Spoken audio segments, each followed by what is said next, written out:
Silent footprints at midnight.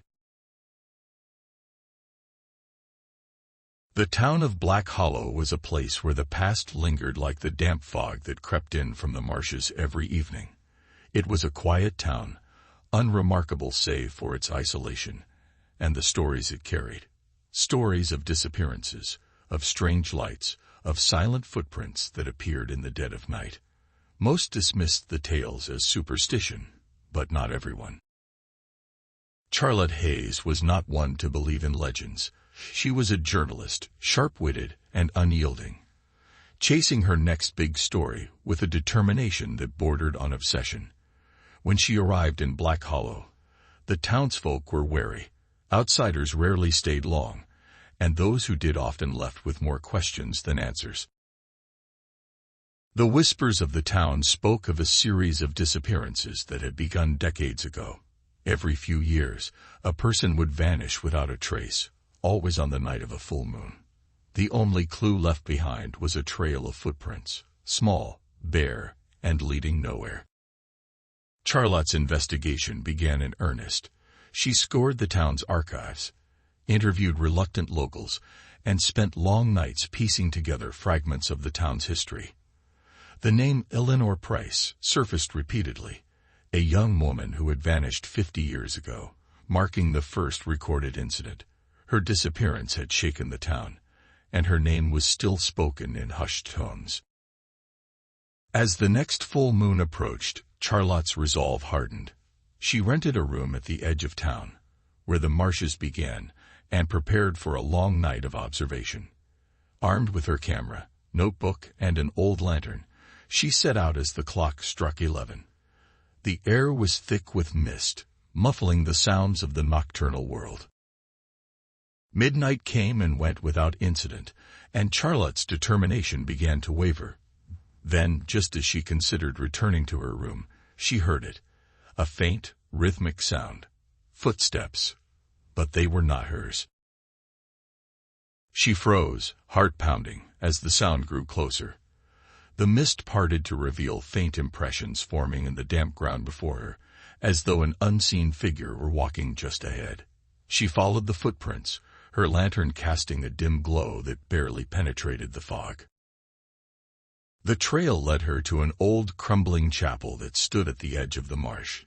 Its wooden door hung askew, creaking softly as the wind pushed against it.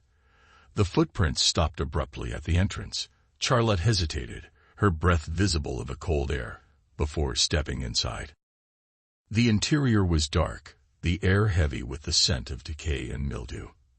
Her lantern's light danced across the walls, revealing faded murals and rows of dilapidated pews. At the far end of the chapel, she saw it, a figure, cloaked in shadow, standing perfectly still. "Who's there?" Charlotte called, her voice trembling but firm. The figure did not respond. Instead, it turned slowly, revealing hollow eyes and a pale, gaunt face. It was a woman, her features delicate yet unsettling, as though she did not belong in this world. "Eleanor Price?" Charlotte whispered, recognizing the face from old photographs. The figure nodded, a slow, deliberate movement, and raised a hand to point at Charlotte. The journalist's lantern flickered, then died, plunging the room into darkness. Panic surged through her, but before she could react, a voice, soft and melodic, filled the air. "You should not have come." The voice seemed to echo from every corner of the chapel. Charlotte stumbled back, her hands grasping for anything to steady herself. When the lantern reignited, the figure was gone. In its place was a diary, aged and fragile, resting on the altar. With trembling hands, Charlotte opened the diary. The entries detailed Eleanor's life, her struggles, and her growing fear of something she referred to only as the Watcher. The final entry was chilling. "The footprints come closer each night. I hear them whisper my name. If you find this, it means I could not escape. Do not let the Watcher take you." A sudden noise shattered the silence, and Charlotte spun around to see the footprints forming again, this time circling her. The whispers grew louder, a cacophony of voices calling her name. She fled the chapel, the diary clutched tightly to her chest, and didn't stop running until she reached her room. The next morning, the town was abuzz with news. Charlotte Hayes was gone.